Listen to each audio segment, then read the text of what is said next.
Charlotte Thompson Iserby served as the head of policy at the Department of Education during the first administration of Ronald Reagan. While working there, she discovered a long-term strategic plan by the tax-free foundations to transform America from a nation of rugged individualists and problem solvers to a country of servile, brainwashed minions who simply regurgitate whatever they're told. We now present to you the secret history of Western education, the scientific destruction of minds.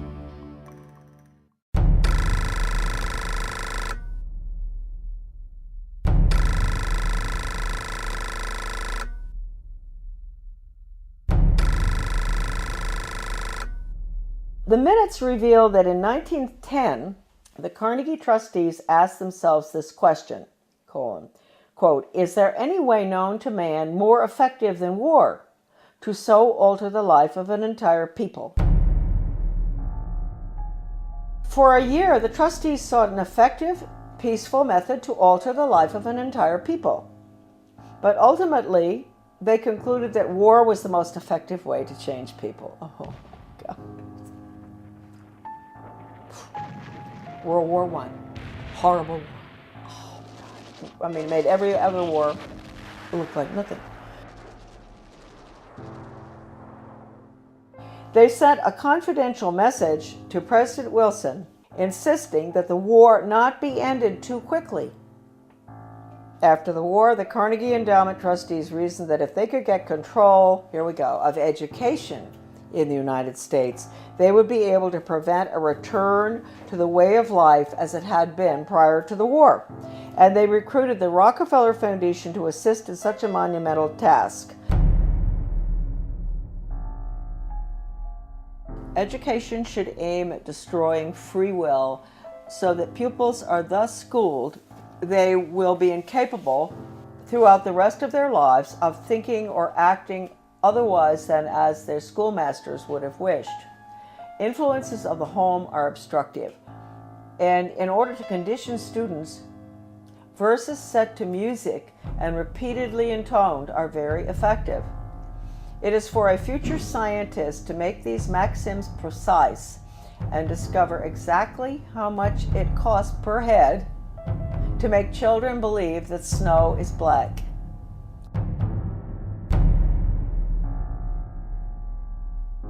When the technique has been perfected, every government that has been in charge of education for more than one generation will be able to control its subjects securely without the need of armies or policemen."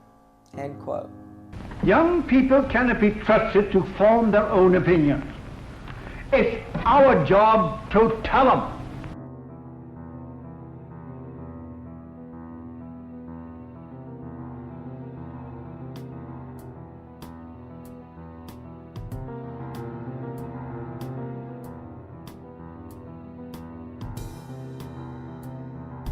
I had never intended to become involved in the battle that all of us are involved in. I had no idea anything was wrong with the way the country was going when as I was growing up, and even during my Foreign Service experience, I found myself mysteriously, I would say the good Lord works in wondrous ways, being put in spots around the world or in my country where extraordinary things were taking place under the guise of change. And we've all heard that so much, you know, from the Obama administration, Bill Clinton, he was the first one to mention change agents, etc. So for some reason, I was plucked out, and I found myself being sort of pushed. My name is Charlotte Thompson Iserby. My maiden name is Thompson. My husband, who I want to give great credit to at this point, was Belgian, from the Flemish part of Belgium. I met him, I'll explain that later, in Europe when I was working at the embassy in Brussels. Without my husband's help throughout the last 30 years, certainly when we came back to Maine, my work never would have happened. And he understood beautifully. He had been highly educated in Europe, and he understood the whole plan. In fact, about 5 years after we had come back to the United States, someone gave me Gary Allen's book, None Dare Call It Conspiracy. I was on the school board, and this lady called me, and she loved the work I was doing on the school board. Of course, nobody else did, but she said, I've got a book for you. She brought it down, and I read it, and I looked at it, and I thought, I've never heard of such a thing as this. I mean, this is a conspiracy to really take over the world. Thank you, Gary Allen, who's no longer with us. And so I said to my husband, good Belgian, well-educated, do you know about this? And so he took a look and he said, yeah, sure I know about it. I said, you know about this? You know about the Illuminati and the Bavarian conspiracy? You know about all this, the plan to implement a world order huh? And he said, well, yeah, I learned all that in school. And I thought, oh, okay. So thank you, Jan, wherever you are. I think that maybe you're very involved in helping all of us right now straighten out this mess. We go back. I was born in 1930. Yes, I'm getting there. My mother was from Virginia, a wonderful Southern conservative, wonderful gal. And my father came from Pennsylvania. He came from a family that in mining. And his father was a very recognized mining engineer who ultimately went out to South Africa and opened the gold mines. And my grandfather knew all these people. My grandfather was Skull and Bones.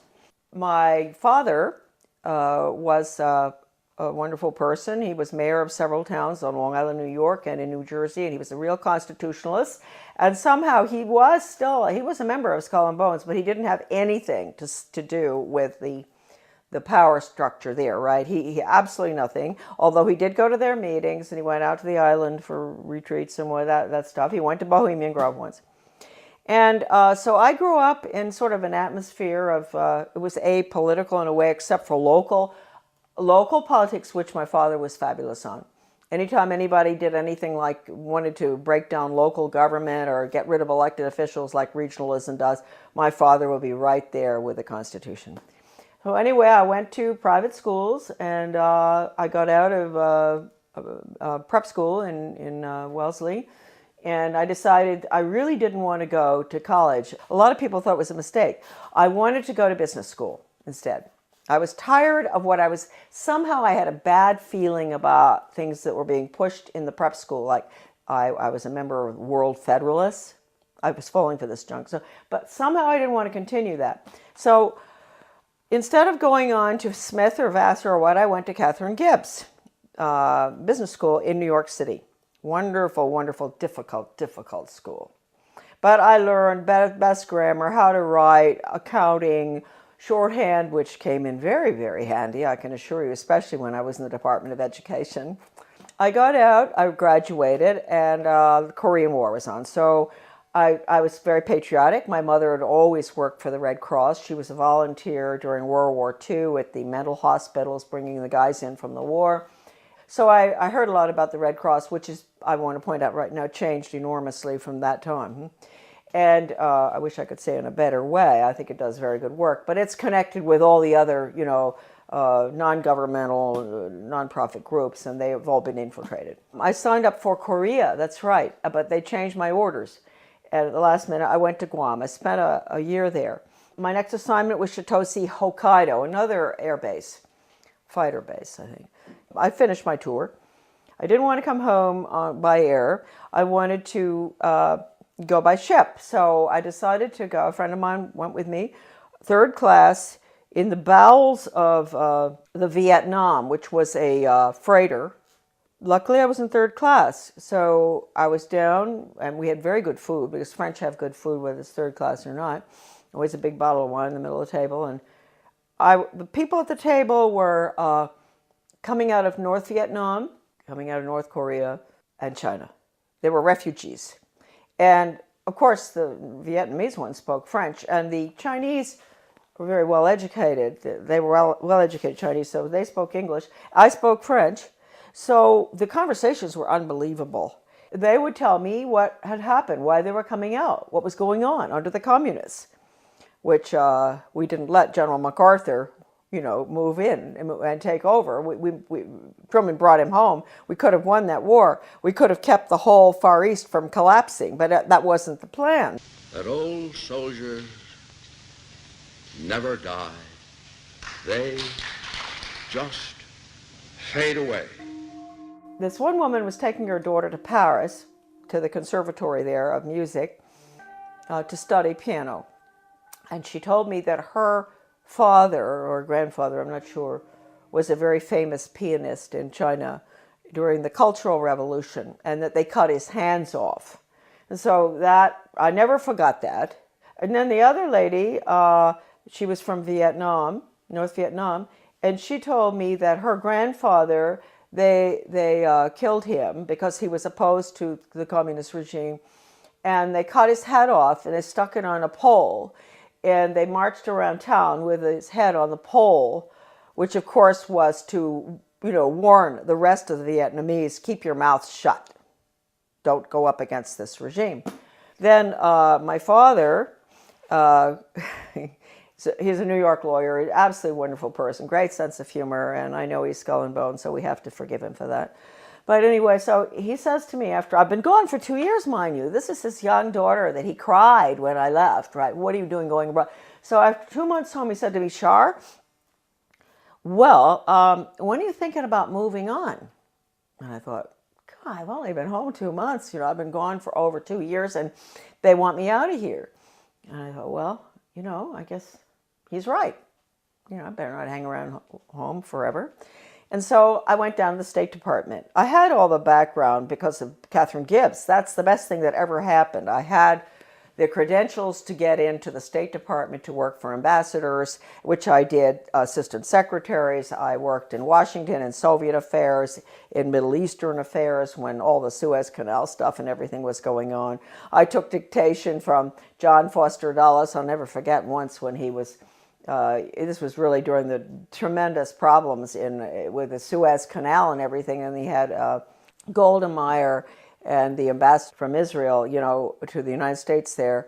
This is so funny because I was taking shorthand, and so all of a sudden someone kicks me under the table. Golda Meir, she's kicking her friend, the ambassador of the United States, whose name I can't recall right now, and kicked me instead. And I said, oh, gee. And she said, oh, I'm so sorry. She said, he's dictating too fast. He's a very good friend of hers. Dictating too fast. There's no way you can get it. So anyway, those are little funny stories about the State Department. But anyway, and then I was in Soviet affairs. I saw very strange things there. I went to South Africa. I worked for the ambassador in South Africa. Fascinating, because my father and my grandfather actually had lived in South Africa. Then I got sick and I came back to the States, and then they assigned me to work for Ambassador Douglas MacArthur Jr. That's the nephew of the general, and in Brussels. He was a wonderful man. He was not easy to work for, but he was a wonderful person, good American. And that was at the time, again, you see where these things kept happening in my life. This was the Belgian Congo crisis, and in Katanga. And I was there. I saw all the cables coming in regarding the UN troops and how they were raping citizens and nuns, and people were dying and all. So I was there in Brussels. Here I'm learning, Charlotte's learning, that the UN isn't what people think it is. And all these cables coming in. I meet my husband. I meet him on a train going skiing. That's how I met my husband.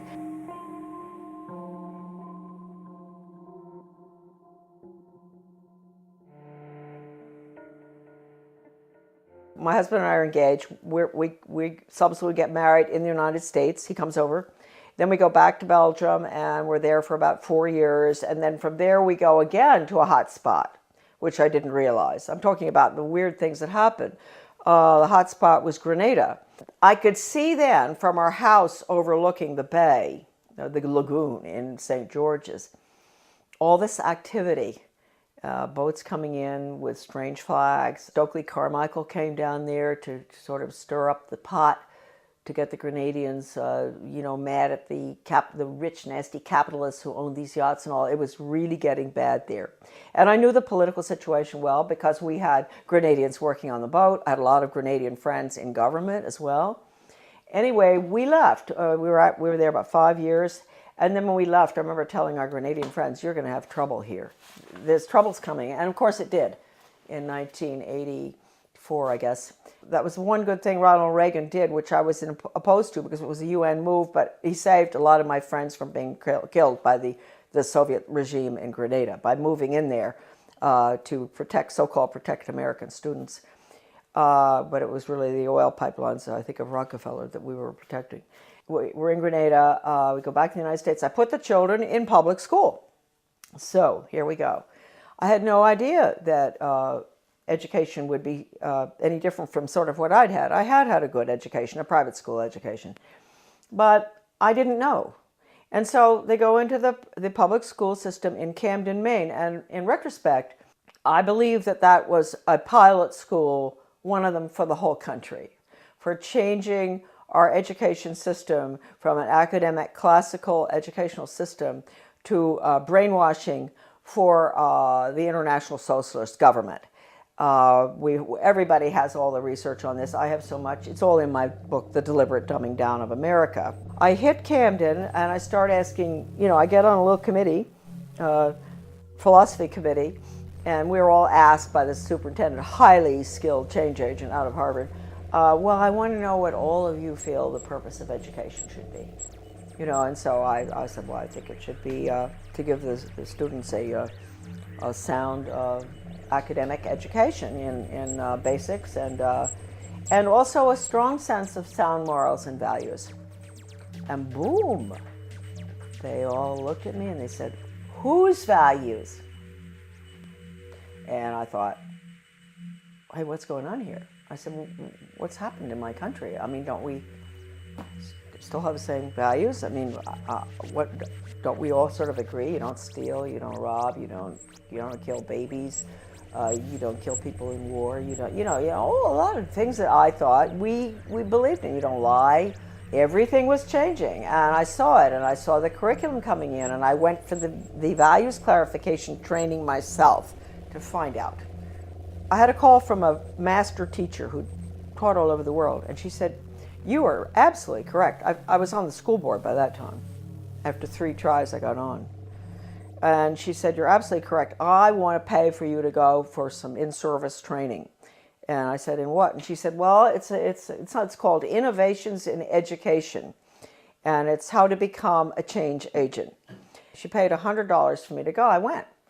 And all these normal-looking people, nice, some from my own school district and all, and the guy is a facilitator, but he's using this big book called Innovations in Education, a Change Agent's Guide, and it has all these case studies of teachers and administrators and how to sneak in controversial curriculum such as death ed, sex ed, bullying ed, alcohol ed, drug ed, all these programs that have education hanging off the end of them that have nothing to do with education. It's interesting. You don't have math ed and science ed and all. They call it math and science and history, right? But when you see anything with education hanging off the end of it, red flag, huh? In that training, he taught us how to identify resistors in our community. And they were the people who were smart, who knew that these programs were designed for nothing other than to make children engage in sex, to drink, to take drugs, to do all the things that the parents were being told the programs were to help the children. I was considered a resistor too. Here they were training me to identify myself, huh? And so I never, ever got over that. Also, we were being trained to go to the important people in the community, and they're really very good people. We all know who they are. They're friends of ours and all, but they're head of Rotary, head of Garden Club, head of Historical Society. You go to them and you explain to them in very, very good, highly skilled change agent manner, which is just lies, how important these programs are for your children. We've got to put these programs in. This was 1973, all the way through right now. Huh? That period in education, we call it the unfreezing of our children's values, the ones taught by the parents at home and the church, basically. Change agents were highly trained by the National Training Laboratories. We had the headquarters for that in Bethel, Maine. That goes all the way back to World War II. I have the original paper from that, and it said that what they're putting in is they want to change the values to unfreeze the system, and then they're going to implement the new values, the new communist values for world government. So that was the goal, and they did a good job on it between 1970 and the year 2000. And now the values, as we can all see, people are saying, oh, well, we've got to be tolerant, there are no absolutes anymore. That's not fair to judge people. Don't be judgmental. If your grandmother is dying of cancer and you can't afford the medicine, it's okay to steal it. That's what you call values clarification.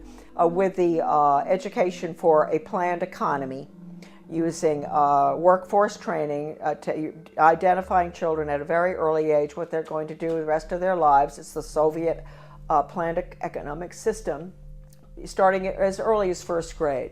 That's being put in now under the guise of school choice, charter schools, and using the performance-based, outcome-based Skinnerian Pavlovian method with a computer. Pavlov, interestingly enough, was a Russian. People think that he invented operant conditioning. He didn't. He went to Leipzig, Germany, and he studied under Wilhelm Wundt in the 1800s, mid-1800s. Wilhelm Wundt was a philosopher, German philosopher, who was involved in trying to figure out how you can get people to do change, understanding the psychology, what makes people click, how you can get them to do what you want them to do, etc. And he became very frustrated with the inability to change people's behavior and their views and everything, doing the traditional way, lectures and this and that and all, and discussions and all. And finally, he realized that what he was dealing with was the human soul. The soul is a very difficult thing to track. It sort of floats all over the place, and it rebels, and it doesn't, it's independent. And so he came up with a scheme to attack the nervous system. That's really what it is. It's neurological. If you can get them to react in certain ways to what you want, like when the doctor, give you a good idea, the doctor used to, physical exams, they'd take a hammer, a little rubber thing, and knock your knee, and it goes boop. So he figured, well, you know what? We can operate on that thesis where we attack the nervous system, and it's a stimulus response thing. So you have to provide the stimulus in order to get the response. Well, if it was dog training, the stimulus would be a dog biscuit or something, and ultimately, when the dog sees you taking the biscuit out of the box, he's going to do what you want, right? And so it's really pretty simple. I had never gotten involved in having to figure it out until a very good friend of mine, a teacher in Arizona, had to go through the first program that was brought out of 1965. One of the first ones, it was called Mastery Learning. And she quit education when she went through the training. She said it was so sick, and she had papers from doctors and all saying it even makes children sick. And I met her when I went into the U.S. Department of Ed, because I found her correspondence came to my office, and it was referred to me. And that was how I met her. And she was the one who educated me about operant conditioning and how awful it is. I mean, it can absolutely destroy free will. We had free will until we got to the computer. The computer absolutely destroys. The child there's no thinking going on there. There's no transfer being made. And you've got to understand that. All the documents in regard to this by people, not myself, by educators who have been trained in it, are in my book. So you don't have to say Charlotte said that. You can say Professor so-and-so said that. I have one incredible paper in the back of my book by a leading educator written in the 60s that I managed to get. It was attached to the Project Best application for funding that I talked about, the one I got fired for. And that paper talks about the need for computers and how wonderful they're going to be and all. But he says, if you don't agree with the message morally and ethically that's going on to that software, do not do it. And that's coming right out of the mouth of an educator involved in it. He says, you have to have a conscience, because that software is so powerful that no matter, you may think, oh, well, the person on the other end, you know, he can do what he wants and make up. No. Once it's in the software, and once the child is clicking away on the computer and getting the little happy face as the reward, that's what happens. We all know that feeling when we get something good on the computer. He's not going to ask any questions. That's it. Finished. And it can bring the student to a certain totally opposite position in their thinking using Socratic questioning. So it's very dangerous. I can't tell you how dangerous it is. I mean, how dangerous is a method that can actually change, actually destroy one's conscience. That's bad news. And we were all softened up, and that's what we're looking at today. Now, the refreezing has to take place. The refreezing is going to take place with the use of the computer. Schools will be bookless. They are already some of these programs coming in. So anyway, I was on the board. I saw that. I went for the retraining. Then I got off the board, and I formed with Bettina Dobbs of Maine, a wonderful teacher and a nurse. We formed something called Guardians of Education for Maine. And we were in business for about 15 years. We did a lot of very good work. In 1980, I went to work for Ronald Reagan, and I worked there for 2 years until I was fired. Right. But I had worked hard for him from 1978 to get him elected. Right. And then in 1980, because of the work I'd done and the work in education, I got an appointment in the U.S. Department of Education.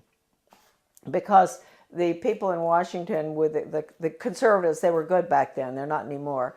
They were very impressed by the work I'd done in Maine on education. So they pulled me down and put me in the U.S. Department of Ed in what was the most important slot probably in the world in education. I know people out there are shaking their head and say, why would they put her there? She doesn't have a college education, right? Why are they putting her in there? Well, they knew, first of all, Reagan had promised to get rid of the Department of Education, something he didn't do, and I will hold that against him forever, because he could have. Since that was the plan, when they were staffing the department, they didn't have to put important people in those old slots. Like my slot that I got put into would have been filled by the former president of Harvard or Stanford or something, right? Or University of Chicago. That job had been held in the past by very important people in education. But since they were getting rid of the department, it didn't make any difference. So they just plopped me in. Now talk about the hand of God, huh? And all my files were full of everything they planned on doing. And so I don't even think my boss knew this. You know, he was a so-called conservative. But he became very suspicious about me because I was always busy. Even though I didn't have a lot of work to do from him, I was always busy because I had lots of things to read. And I would stay after work. I'd stay until 2 a.m. in the morning. When everybody was gone, I'd get into everything. Sure, if it had just been the job and all the files and everything had been whisked away by these former very important educational change agent communists, Marxists, I would not have found stuff, but all the stuff was left in the office. What I saw was so depressing. That's hardly the word. I mean, this was the education of Charlotte. It was the greatest horror story I had ever encountered. And at one point, he sent me, he wanted to get rid of me out of that office. He sent me up to the National Institute of Education, which is where all the research is performed. They send out all the grants and contracts to the universities or schools or whatever from there. I found out I was really in the belly of the beast right there, because I had access to all the computer printouts of all the grants and contracts of your money folks going out, not just across our country, but all around the world, about how to change the education system from academics to a brainwashing using Pavlovian, Skinnerian, operant conditioning computers and workforce training for the globalist economy, the corporate fascist, socialist, communist government that's coming right in this minute. I had a friend from Maryland who used to come and she had a huge Cadillac. And I'd get all my stuff and put it in, interesting for Maine people, LL bean bags. You know those big LL bean bags? Those huge ones? And I'd put all the papers in there. And at lunchtime, we'd meet uptown for lunch. She'd come in, marvelous gal, Australian, who I absolutely love, probably one of the finest Americans who ever, she was Australian, but she did more for our country than anybody I've ever known. Brilliant. We'd meet, dump the stuff in her car, go have lunch. She'd take it home.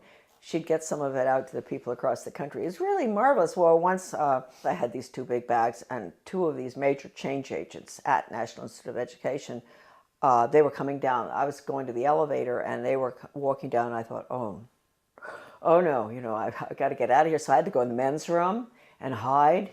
And I'd never forget that, hiding in the men's room. I thought, what if, there may be other guys coming in here, not just to the elevator.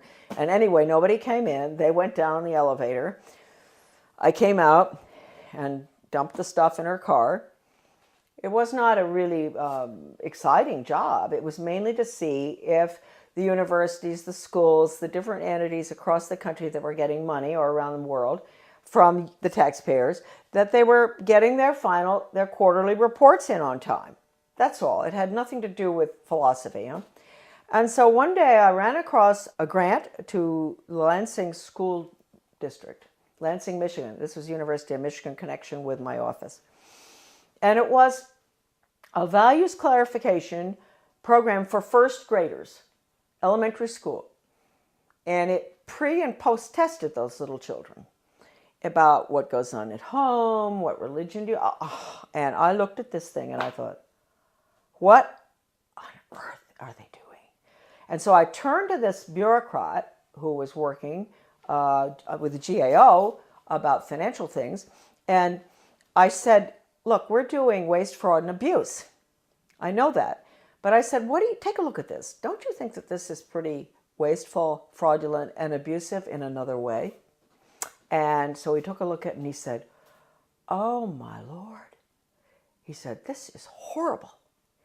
And really nice guy, bureaucrat, Washington. People sometimes get after all the bureaucrats. They're not all that bad. Some of them are just like us, and they care. And I said, well, look, I'm only meant to be here 2 weeks, but could you give me extra time? Because I want to go through all these grants and contracts. And he said, you can have as much time as you want. So I spent 6 weeks up there going through all the stuff. And I can't tell you how horrible. First of all, even if you don't care about children, you don't care about education, you don't care about your country, you don't care about anything, people? Are there people out there who don't care about anything? They do care about their wallet, huh? You should care about this money that has been spent in the name of education. It's total brainwashing. Anything coming out of Washington is a total Marxist brainwash. And Marxism is the world of the future unless we stop it right now. I'm fired for leaking one of these documents to Human Events. It was the one that put technology into, with the computer on, with the curriculum on it. It was a grant going out to every single state with the computer curriculum for the state. Can you imagine? Designed by Washington and all the different government education associations. And within that big paper that I found, Better Education Skills Through Technology, it was called, Project BEST. I found this one paper, this was sort of a draft, and it said, what we at the federal level can control and manipulate. That's a direct quote, colon. And then it listed, this is for us at the local level because we don't know how to run our own laws, and the state. I get fired. Then I write the president, I write Reagan, and I tell him what's going on in the department. And I said, you would be shocked if you knew. This place has got to be shut down, etc. And it was a long letter. I explained everything, that the U.S. Department of Education is a Marxist factory designed to destroy any semblance of good values, academics, etc., and to make sure our children march blindly into a socialist communist world government. That's the goal of the U.S. Department of Education. They didn't want anyone to know that Ronald Reagan had that letter. So I never got a reply. I tried to. I called Ed Meese. I went home, called Ed Meese, who was the chief counselor or whatever in the White House, and I said, I want to talk to you all. I want an answer to that letter. Finally, I went down and talked with Ed Meese's aide, Ken Cribb, and I said, he patted me on the shoulder, that way they do that. Oh, Charlotte, aren't you pleased to know the president got your letter? That's an admission right there. I know he got it because John Lofton, a journalist at that time in Washington, called his office, the White House, back in 1983 or something, and asked. And they said, yes, it's on his desk and he's marked it up. So let's get that straight. He had it. The purpose of that letter was to make sure that that department is abolished and the American public education is returned to its original status, run at the local level and with elected school board members and with no influence whatsoever from the federal or international level. That's how it should be. It was the best education system in the world. That's what I was asking for. Anyway, it didn't happen. That letter to Reagan, again, is on my website, Deliberate Dumbing Down, under a PDF. I wrote in 1985 a book called Back to Basics Reform or Skinnerian International Curriculum. And to make sure people read this little 39-pager, I decided to put an asterisk so that they didn't really have to read it. I put an asterisk which said, necessary for United States participation in a one-world socialist government plan for the early years of the 21st century. When the conservatives, the neocons, let's call them that, not Goldwater people, when the neoconservatives, Heritage Foundation, all of those groups, I'm sorry, folks, when they saw that book, they boycotted it. They boycotted that book, which told Americans exactly what I just told all of you, what I'd seen, and then we had to get rid of the department. It all happened under Ronald Reagan. You call it what you want, corporate fascism, socialism, communism, planned economy. You call it what you want. What is it? It's really, it's horrible. Your children have no upward mobility whatsoever. I told you earlier. I said, yeah, they're put into a slot early on. The government and the schools, they decide what your child is capable of doing the rest of his life. He might be able to sneak out of that sometime if he's brilliant and do his own thing, but it's unlikely. So it's fixed. This is the end of upward mobility for our children, end of freedom for this country. Planned economy is the end of freedom. It's a failed system, but there are people at the top who live very well by it. And then I find out that Ronald Reagan has signed an agreement with Gorbachev to merge the two education systems. Well, you can't tell me that conservatives didn't know that was going on, because I know of some who were at Geneva when this happened. And they didn't do anything about it, but we found out. And so we fought this United States-Soviet Education Exchange Agreement. The Carnegie Corporation also signed agreements. Basically, most of that was to do with computers and technology and critical thinking for little elementary school children. Those agreements were signed. We raised $5,000 to put an ad in the Washington Times to expose that. It was called Edugate is Worse Than Watergate or something. And but again, we got no support because that information wasn't meant to get out. Then about 4 years after the fact, my little article was called Soviets in the Classroom, America's Latest Education Fad, that nobody would touch. The conservatives, all the different conservative groups, media and all, would not publish it. And all of a sudden I got a phone call from a wonderful man by the name of Robert Morris. He was a judge from New Jersey. He calls and he said, I'm now the president of America's Future. And I had tried to get this article published by America's Future, Soviets in the Classroom.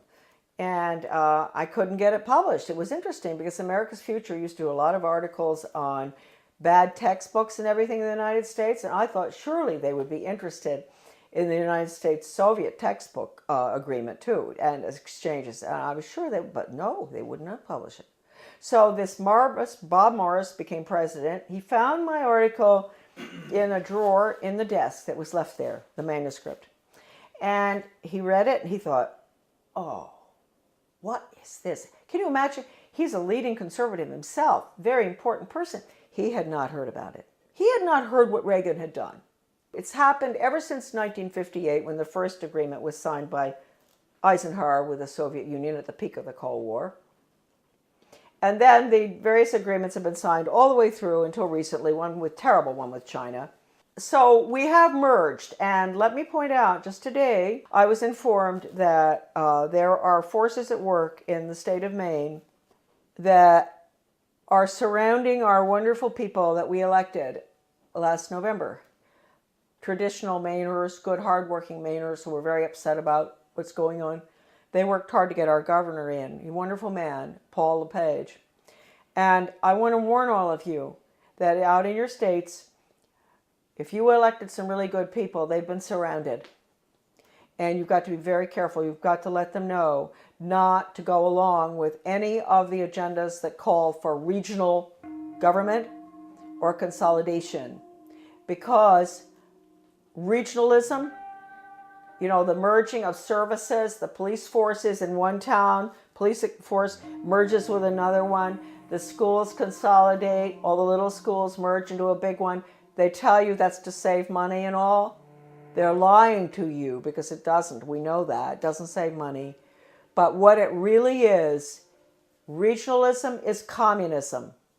And I have an article, it's in Deliberate Dumbing Down of America. You can look up the name Zeitlin. You will see this communist writer for the Communist Daily World in the mid-70s talking about the need for the United States to implement regionalism and consolidation. It's communism. So any effort that you see out there where they use the word, they don't use the word regionalism that much anymore, they're getting smart. They use the word consolidation. They convince the people, especially in economic downturn times like right now, this tragic time we're going through, that this will save money, that it won't have as high taxes. Consolidate, consolidate, don't do it. We are the major country that's going down to communism, and the rest of the world will follow. They'll call it the global system, the international socialist global system. It is nothing but a totalitarian system. In 2002, President Gorbachev, in speaking in London, he called the European Union the new European Soviet. We know what we're looking at. The North American Union and all other regional entities throughout the world, whether it's the Pacific Circle Consortium or whether it's the Middle East. You think we went into the Middle East for any reason other than to destroy Iraq and to make it part of a region hooked into the banks? What they're doing is they're destroying the Middle East so they can restructure it as a region in this new world order. So these are all the regions. Their whole structure is based on the model, which is the European Union. So I ask Americans, what will you call? What would Gorbachev call the North American Union? He would call it the North American Soviet. How do we like that? Wake up. If there's anything that is important for you to remember from these videos today, is that we are at the end of the line. We are doing exactly what Gorbachev wants. Consolidation. Now, this is an interesting cartoon. This is regional government. This is the consolidation of schools, basically. And you see the little guy in the one-room schoolhouse, he's chewing a piece of grass or something. And he looks very happy. He belongs to Little Frog Lick Creek High School. He's chewing the grass with a smile. If you follow him through, you're going to see him looking more and more miserable as they merge his one-room schoolhouse to a 6-room schoolhouse, to 8 more schools, and then into a central school, which is a region. And then you're going to see him at the end. He's holding his left arm out, up like this, clenched fist, little hair, very unhappy. And his t-shirt says, Our Lady of the Benevolent Dictatorship, One World Global Training Corps. And then the last one, he has on earphones, you know, like you guys have all the time. Finally, he's smiling. He's connected to something with a wire. And it says, Interplanetary Carbon Unit Reprogramming Pod. Well, I saw that in a very liberal left education journal called Phi Delta Kappa. Many people will recognize that, 1983. The title of it is Consolidation, going from the small school to the central regionalized school, and which is what regional government is all about. And you can get rid of all the parochial views that the children have in the little school, where the parents can go to school board meetings just across the street, the school, and all the parents know each other, the teacher, it's a lovely atmosphere. And then you end up with all the children going long distances on the bus, which is no good for them, to the regional school. And then you have country boys and girls who are being mixed with city boys and girls. So then they get into the drug scene. So we've seen with consolidation that the test scores go down, the drug problem gets worse, the cost of education increases, although they tell you that consolidation is to make it cheaper. A lot of people just don't understand the word consolidation. Consolidation is consolidating all the services together under the guise of this is going to be cheaper for you. But in the process, what happens is you lose all your elected officials because all of these entities are being merged. So at the local level, you don't have any representation anymore. And ultimately, you spend far more. That's the whole restructuring of our constitutional form of government, is being thrown to the wolves in favor of this regionalism and consolidation system in every area. Education, government bureaucracy to make things cheaper, you name it. Planning, the word is central planning. That's the Soviet system, central planning, regionalism. No matter how beautiful everything looks outside, no matter how good those restaurants are in your town, or the good funny movies, or the whatever, no matter whatever beautiful things you see in your life and your family, etc., folks, it's curtains. October 24, 1975, the World Affairs Council of Philadelphia issued a Declaration of Interdependence, written by well-known historian and liberal think tank Aspen Institute board member Henry Steele Commager. This alarming document, which called to mind President Kennedy's July 4, 1962 speech calling for a Declaration of Interdependence, Kennedy, was written as a contribution to our nation's celebration of its 200th birthday and signed by 125 members of the U.S. Senate and House. When in the course of history the threat of extinction confronts mankind, it is necessary for the people of the United States to declare their interdependence with the people of all nations and to embrace those principles and build those institutions which will enable mankind to survive and civilization to flourish. 2 centuries ago, our forefathers brought forth a new nation. Now we must join with others to bring forth a new world order. We affirm that the economy of all nations is a seamless web, and that no one man can any longer effectively maintain its processes of production and monetary systems without recognizing the necessity for collaborative regulation by international authorities. This little blue book is called Conclusions and Recommendations, and it has a weird title, and you'd think it only deals with social studies, but it doesn't. It's the report of the Commission on the Social Studies. It was funded by the Carnegie Corporation. And the book virtually recommends that the curriculum all be geared towards the Soviet system. Internationalism, planned economy, etc. It's been referred to by a leading British professor of British socialism as a plan for a socialist America.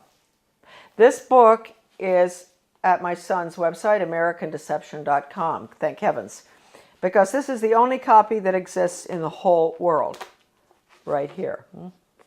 All right, so that's dated 1934. And what they're doing there is they're really talking about putting in a planned economy.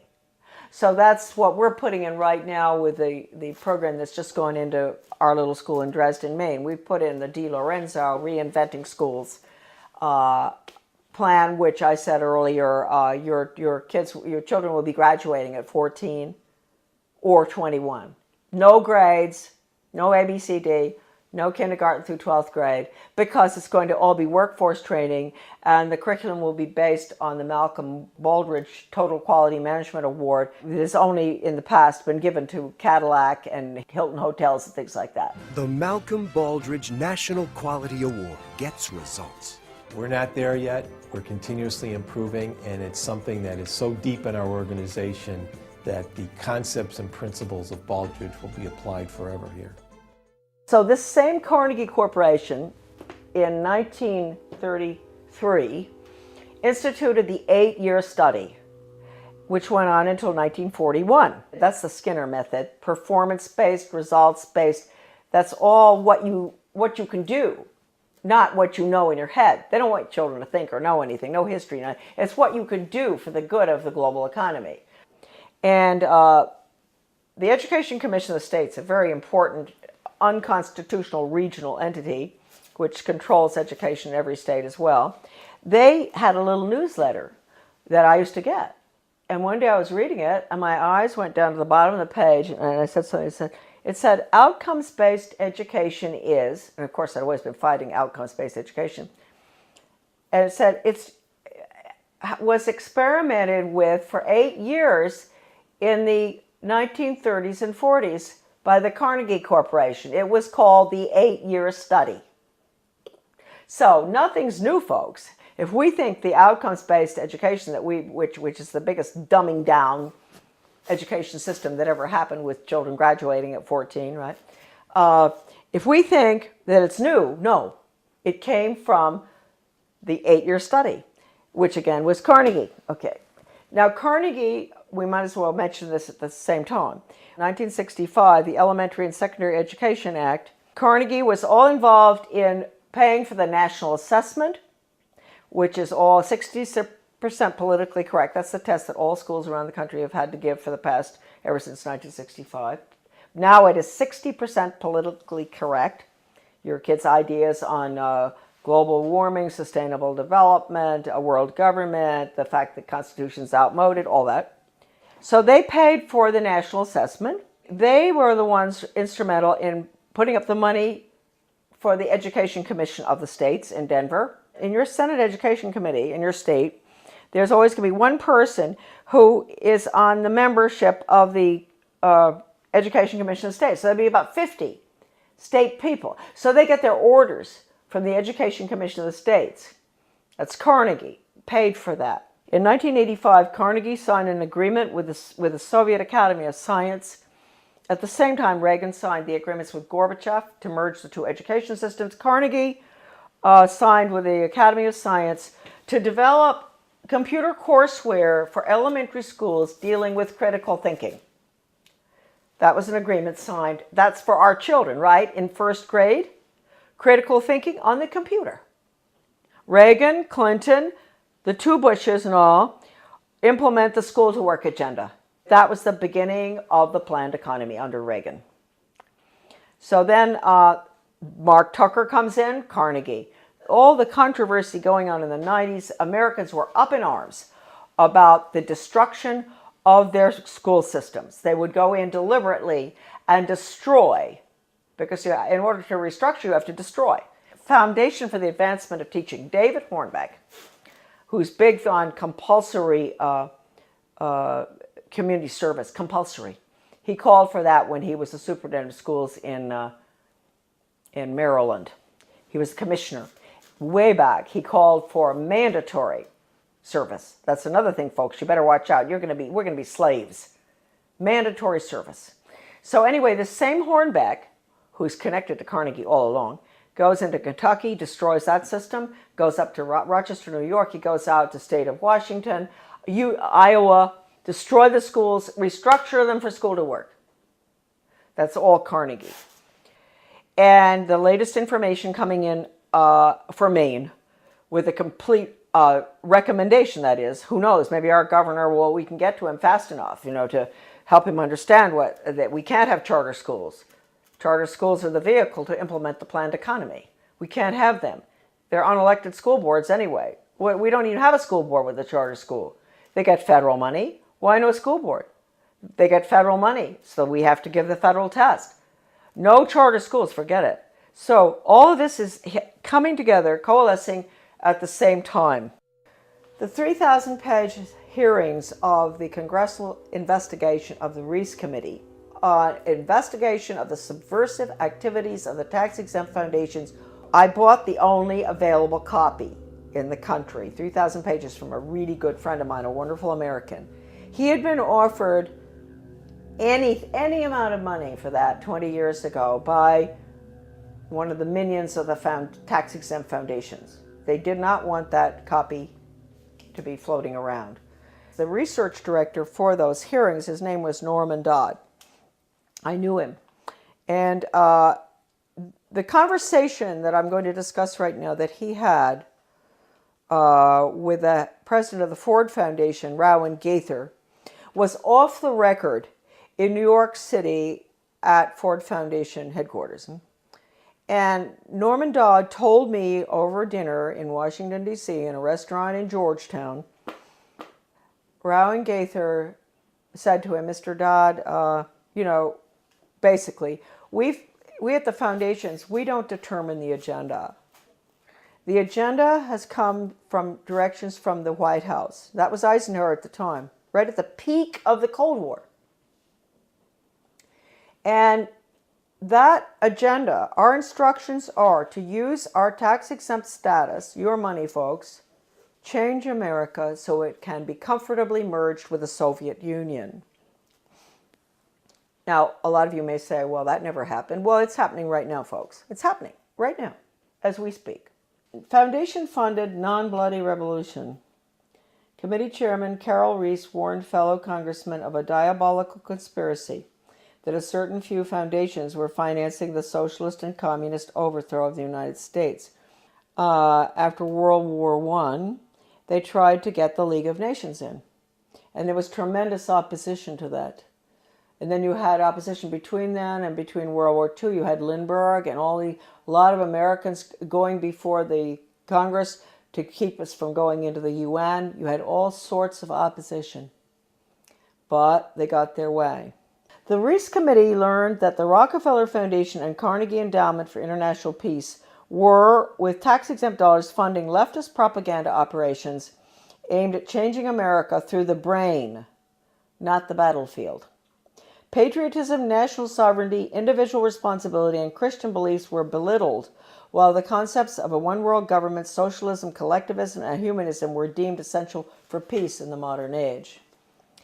A clandestine and successful non-bloody revolution had been masterminded by some of America's most powerful and devious men who did not want to be exposed by a congressional investigating committee. The man chosen by Reese to be the committee's research director was Norman Dodd, Yale graduate, intellectual, and New York investment banker. During this writer's frequent visits to Dodd's retirement home in Keene, Virginia, he repeatedly spoke, Dodd, of his conviction that justice demanded that those foundations should be compelled to spend a like amount of dollars to undo the damage they have done to America, end quote. Dodd sent committee questionnaires to numerous foundations, and as a result of one such request, Joseph E. Johnson, president of the Carnegie Endowment for International Peace, invited Dodd to send a committee staffer to Carnegie's headquarters in New York City to examine the minutes of the meetings of the endowment's trustees. Now, this is Carnegie we're talking about, the one I always go after. These minutes had long since been stored away in a warehouse, and obviously Johnson, who was a close friend of former Carnegie president and Soviet spy Alger Hiss, had no idea what was in them. Don't forget, Alger Hiss headed up the UN in San Francisco. He was the head of the whole thing, world government. The minutes reveal that in 1910, the Carnegie trustees asked themselves this question, quote, is there any way known to man more effective than war to so alter the life of an entire people, end quote. This is in the minutes. For a year, the trustees sought an effective, peaceful method to alter the life of an entire people. But ultimately, they concluded that war was the most effective way to change people. Oh, God. World War I, horrible war. Oh, God. I mean, it made every other war look like nothing. Consequently, the trustees of the Carnegie Endowment for International Peace next asked themselves, quote, how do we involve the United States in a war? And they answered, quote, we must control the diplomatic machinery of the United States by first gaining control of the State Department. Now, don't forget, this is 1910. Norm Dodd said that the trustees' minutes reinforced what the Reese Committee had uncovered elsewhere about the Carnegie Endowment, that it had already become a powerful policy-making force inside the State Department. During those early years of the Carnegie Endowment, war clouds were already forming over Europe, and the opportunity for the enactment of their plan was drawing near.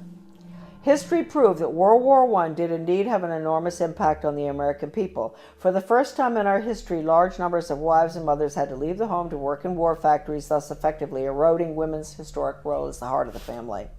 The sanctity of the family itself was placed in jeopardy. Life in America was so thoroughly changed that, according to Norman Dodd, quote, the trustees had the brashness to congratulate themselves on the wisdom and validity of their original decision, end quote. They sent a confidential message to President Wilson, horrible, listen to this, insisting that the war not be ended too quickly. Carnegie trustee Cleveland Dodge, one of Wilson's financial supporters, had direct access to the president, and as did Elihu Root, endowment president from 1910 to 1925. After the war, the Carnegie Endowment trustees reasoned that if they could get control, here we go, of education in the United States, they would be able to prevent a return to the way of life as it had been prior to the war. And they recruited the Rockefeller Foundation to assist in such a monumental task. According to Dodd, quote, they divided the task in parts, giving to the Rockefeller Foundation the responsibility of altering education as it pertains to domestic subjects. That was the Southern Education Board they set up. But Carnegie retained the task of altering our education in foreign affairs and about international relations. That would be UNESCO, UN, all that stuff. The foundations decided that the most effective method of achieving this goal would be to alter American history. So they awarded grants, fellowships, and scholarships to those professors and historians who would rewrite American history and promote one worldism, humanism, and socialism.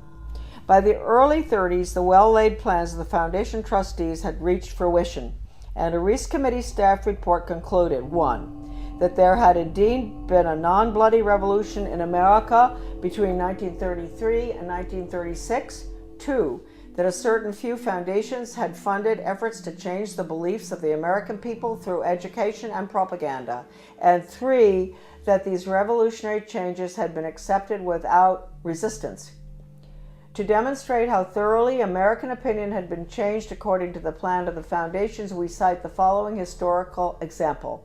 At the end of World War I, Woodrow Wilson and his shadowy alter ego, Colonel Edward M. House, tried to sell the U.S. Senate and the American people on the idea of the League of Nations. This was, of course, the first concerted international effort towards a one-world government. Wilson and House failed in their mission, but a generation later, after another great war and much re-education via college international relations clubs, international studies, educational grants, and the like, the Senate and the people readily accepted membership in the United Nations. Roosevelt's foreign policy advisor, Alger Hiss, helped write the UN Charter in which the Soviet Union was given 3 votes in the General Assembly and the United States only 1. And then before his perjury conviction for lying, that's Hiss, about his Soviet espionage activities, he went on to become president of the Carnegie Endowment for International Peace. Chairman Reese expressed justifiable rage when he described what was happening as a diabolical conspiracy. The conspirators had left little to chance.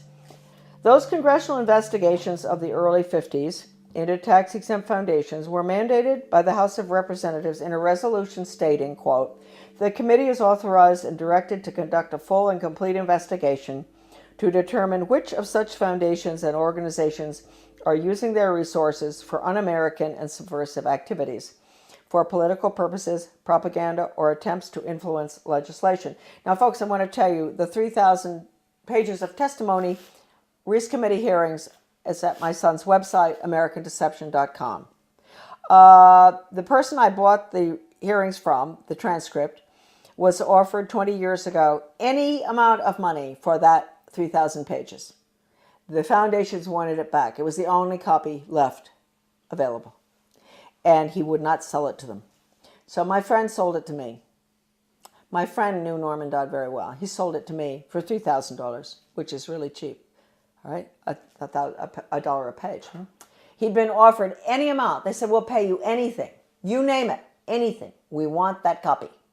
So it's now on the web for everybody to read. All right, now we'll continue. The congressional investigations, right. To determine which of such foundations and organizations are using their resources for un-American and subversive activities, for political purposes, propaganda, or attempts to influence legislation. The tax-exempt status granted to foundations by the Congress of the United States is a special and powerful privilege subsidized by the American taxpayer. Therefore, Congress has not only the authority but also the obligation to investigate how tax-exempt funds are spent. This should be the next investigation. Ron Paul should do this one, after the Federal Reserve. The Ford Foundation, largest of all the foundations, balked when it received a preliminary questionnaire from the Reese Committee. H. Rowan Gaither, president of the multi-billion-dollar foundation, summoned Committee Research Director Dodd to foundation offices in New York City.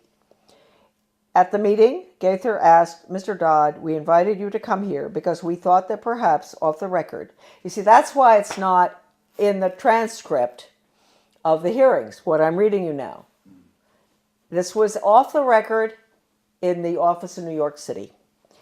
We invited you here because we thought that perhaps off the record you would be kind enough to tell us why the Congress is interested in the operations of foundations such as ours. Gaither answered his own rhetorical question with a startling admission.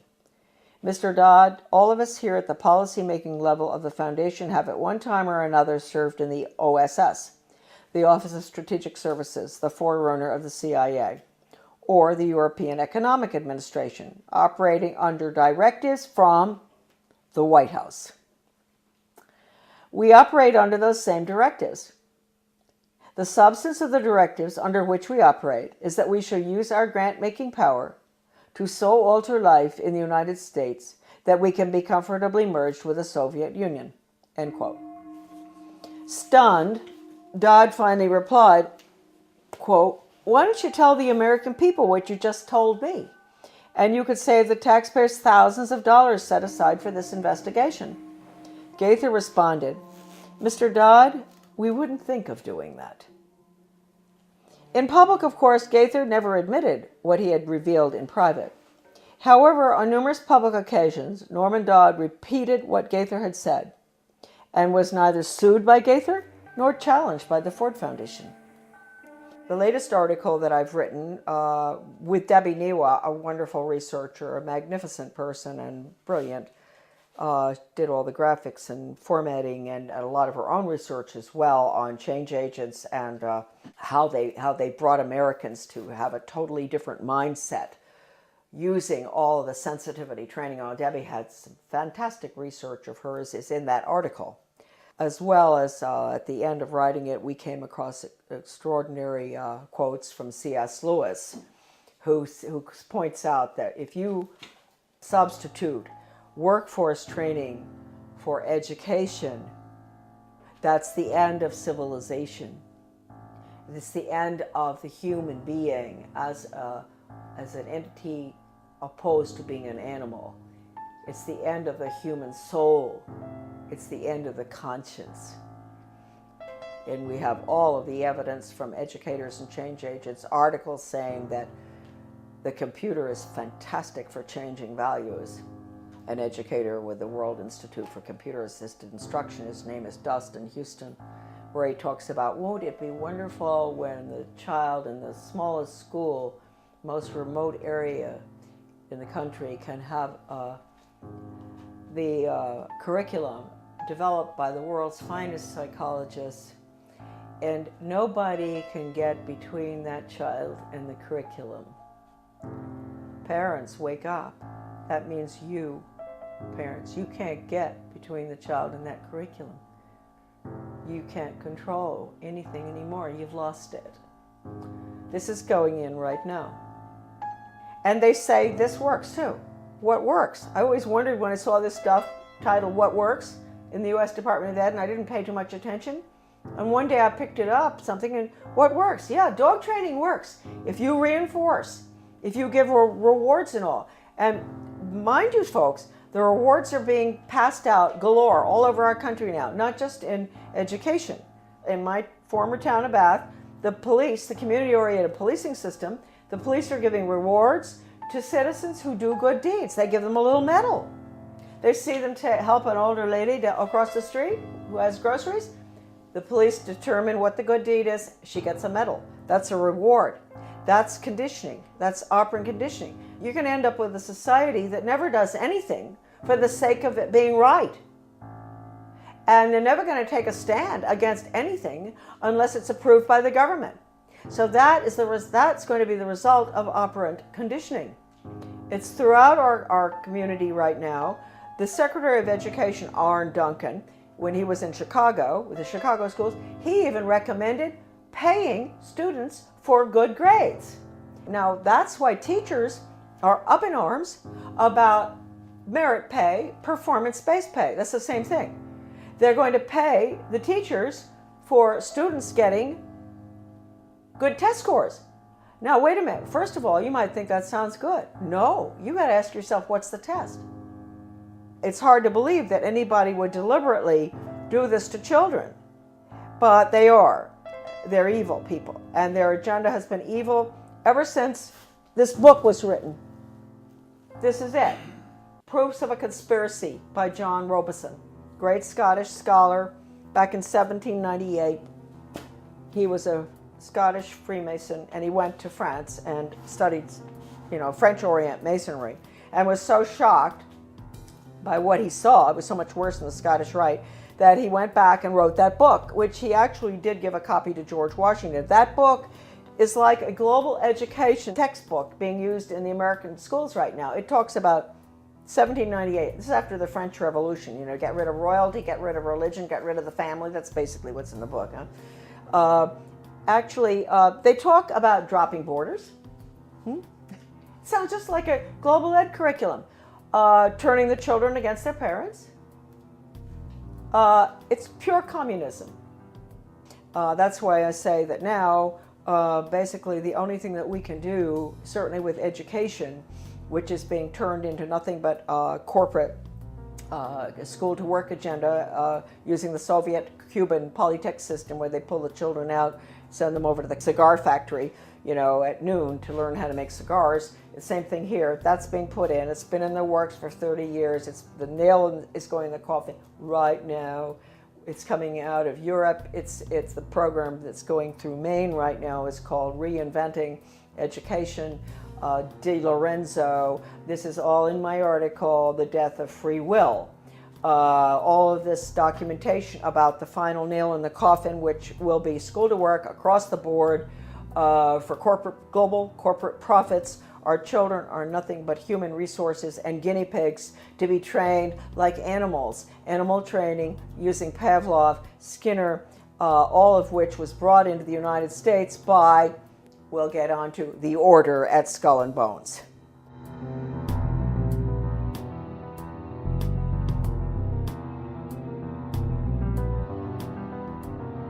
Coming soon to PrisonPlanet.tv, part 2 of our in-depth interview with Charlotte Thompson Iserby. We will expose the secrets of the Order of Death, publicly known as Skull and Bones. Mrs. Iserby's information, obtained from her father and grandfather, who were members of Skull and Bones, was the key intel used in the seminal work by Anthony Sutton on Skull and Bones. In part 2 of this key interview, soon to be released at PrisonPlanet.tv, she will reveal even more information, some of it never before seen or released. Visit Infowars.com and PrisonPlanet.com. When you're on the sites, you can also tune in 24 hours a day to my daily radio broadcast. There's also a free iPhone app to listen to the syndicated radio show when and where you want.